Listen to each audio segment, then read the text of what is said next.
అని ఏం చేద్దాం? ఆత్మీయ సోమరితనం. ఈ మాటల యొక్క విలువ మనకు తెలుసు, కానీ ఏం చేద్దాం? ఒక్కొక్క రోజు చదవ బుద్ధి కాదు, ఒకరోజు 2 రోజులు 3 రోజులు 4 రోజులు, కొంతమంది వారాలు నెలలు కూడా చదవరు. ఆదివారం వచ్చినప్పుడు బైబిల్ తీసుకొని దులుపుతారు దుమ్ము అని.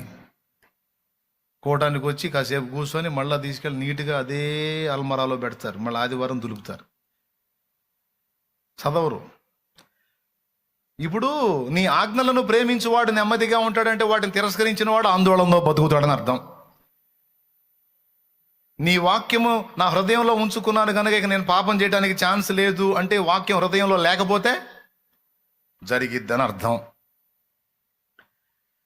కాబట్టి దేవుని ఆత్మ మనతో ఉండి ఆయన అభిషేకం మన మీద పనిచేసి చెప్తా ఉంటాడు, వాక్యం నిర్లక్ష్యం చేయొద్దు, ప్రార్థన నిర్లక్ష్యం చేయొద్దు, పరిశుద్ధుల సహవాసం నిర్లక్ష్యం చేయొద్దు, లోకస్తులతో తిరగొద్దురా, తేడా పడతావు, కాస్త ఆత్మీయ సహవాసానికి దూరం అవుతున్నావు, సన్నిధికి దూరం అవుతున్నావు, ప్రార్థనకు దూరం అవుతున్నావు, ఆదివారాలు ఎగ్గొడుతున్నావు, దెబ్బతింటావు, శక్తి కోల్పోతావు, వాక్యం నిర్లక్ష్యం చేస్తున్నావు, తొట్టు పడతావు, తూలి పడతావు, జాగ్రత్త జాగ్రత్త అని దేవుడు పరిశుద్ధాత్ముడు మన మీద ఒత్తిడి తెస్తుంటాడు.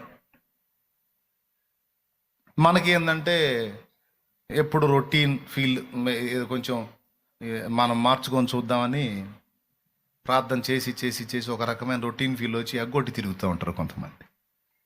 ఏంటంటే రోజు చేస్తుందేగా, వాక్యం చదివి చదివి అదే అధ్యాయాలు అయ్యే వచనాలు అయ్యే సంగతులుగా, ఇప్పుడు 5-6 సార్లు చదివాங்க, ఇంకా మళ్ళీ ఎన్నిసార్లు చదివినా అదేగా అని తెలుసు, కానీ ఎగ్గొట్టి తిరుగుతారు.